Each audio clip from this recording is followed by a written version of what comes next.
ഞാൻ ജോത്സ്യനല്ല, മാത്രമല്ല പ്രവചിക്കാൻ വലിയ പിടിയില്ല. പരമാവധി സീറ്റുകൾ കിട്ടാൻ വേണ്ടിയിട്ടാണ് ഞങ്ങൾ മത്സരിക്കുന്നത്. SDP മാത്രമല്ല PDP ഉൾപ്പെടെയുള്ള എല്ലാ തീവ്രവാദ സംഘടനകൾക്കും വേണ്ടിയിട്ട് പുറകെയല്ല ഈ പറയുന്ന LDF UDF ഒക്കെ നടന്നുകൊണ്ടിരിക്കുന്നത്.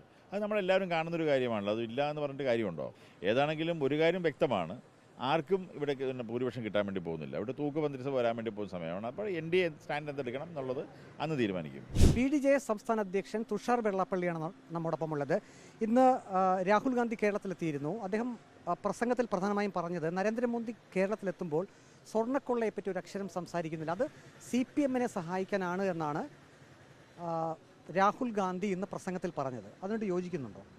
ഒരു കാരണവശാലും ഇല്ല. കാരണം ഇവിടെ ഏറ്റവും ശക്തമായിട്ടുള്ള സമരം നടത്തിയത് BJP ആണ്. അത് മാത്രമല്ല, നരേന്ദ്രമോദി വന്ന സമയങ്ങളിൽ മുമ്പ് തന്നെ, ഇതിപ്പോഴാണല്ലോ ഇദ്ദേഹം വരുന്നത്, ഇതിനു മുമ്പ് വളരെ വ്യക്തമായി ഇതിനെക്കുറിച്ചുള്ള മറുപടിയും അതിനെക്കുറിച്ച് ആരോപണവും വളരെ വ്യക്തമായി കഴിഞ്ഞ ട്രിവാൻഡ്രത്ത് വന്ന സമയത്തൊക്കെ പറഞ്ഞതാണ്. ഈ പ്രാവശ്യം സമ്മേളനത്തിന് വന്ന സമയത്ത് പറഞ്ഞില്ല എന്ന് പറഞ്ഞുകൊണ്ട് അത് വിഷയം കഴിഞ്ഞ് അടുത്ത വിഷയങ്ങളിലേക്ക് പോയി കഴിഞ്ഞു.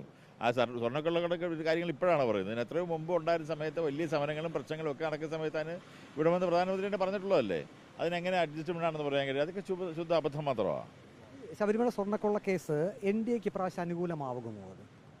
തീർച്ചയായും. കാരണം ഇത് NDA എന്നുള്ളതല്ല, ഇതിപ്പം ഉണ്ടായിട്ടുള്ള കാര്യങ്ങൾക്ക് ശബരിമലയെ ബന്ധപ്പെട്ട എല്ലാ കാര്യങ്ങളിലും എന്നും അതിനോട് സഹായകരമായിട്ടും അതിനോടൊപ്പം നിൽക്കുകയും സമരം ചെയ്യുകയും ചെയ്തിട്ടുള്ള NDA, പ്രത്യേകിച്ച് BJP തന്നെയാണ്. അതിൻ്റെ ഗുണം തീർച്ചയായും NDAക്ക് ഉണ്ടാകുമെന്നാണ് ഞങ്ങൾ പ്രതീക്ഷിക്കുന്നത്. എത്ര സീറ്റ് NDA നേടും ഇപ്രാവശ്യം കേരളത്തിൽ? ഞാൻ ജോത്സ്യനല്ല, മാത്രമല്ല പ്രവചിക്കാൻ വലിയ പിടിയില്ല. പരമാവധി സീറ്റുകൾ കിട്ടാൻ വേണ്ടിയിട്ടാണ് ഞങ്ങൾ മത്സരിക്കുന്നത്.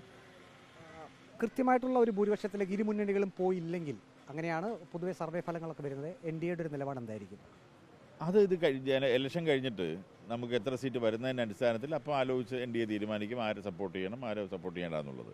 ഏതാണെങ്കിലും ഒരു കാര്യം വ്യക്തമാണ്, ആർക്കും ഇവിടെ ഭൂരിപക്ഷം കിട്ടാൻ വേണ്ടി പോകുന്നില്ല. ഇവിടെ തൂക്കുമന്ത്രിസഭ വരാൻ വേണ്ടി പോകുന്ന സമയമാണ്. അപ്പോൾ NDA സ്റ്റാൻഡ് എന്തെടുക്കണം എന്നുള്ളത് അന്ന് തീരുമാനിക്കും.